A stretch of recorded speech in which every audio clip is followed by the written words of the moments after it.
Magandang hapon guys! Welcome back again to my vlog. Matagal-tagal nga pala tayo guys hindi nagkapag-upload ng video kasi sobrang busy natin sa work at hindi tayo nakakapaglabas-labas. So ngayon guys, may nabalitaan kaming isang masarap na kainan dito sa may Santa Rosa sa lungsod ng Laguna.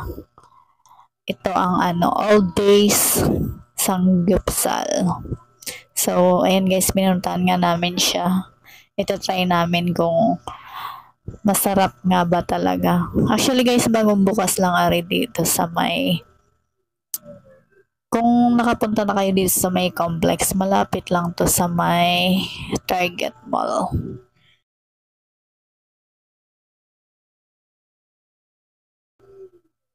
At ito nga pala guys ang napili namin. Chicken at pork lang. Yung 499 guys ay merong beef. Since hindi kami guys nakain ng beef, ayan, puro pork at chicken lang kinain namin.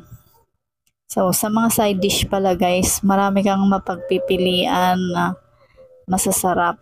Meron silang tahong, maha, kimchi, meron din silang yung potato chips.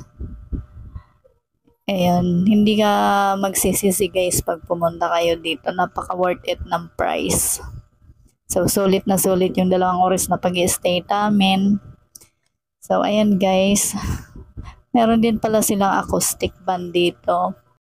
So, ayun nga guys. Habang sarap na sarap nga pala kaming kumain dyan. Nalimutan na namin yung bag namin kung saan nilagay. Hanap-hanap namin at iniwanan na kung saan. Andun pa naman guys yung pambayad namin. Siguro guys kung hindi namin nakita yung bag, baka maghugas na lang kami ng pinggan. Yun na lang yung pambayad namin. So, ayun lang guys for today's video. Sana nagustuhan nyo ang aking vlog for today. Thank you. Please like and subscribe.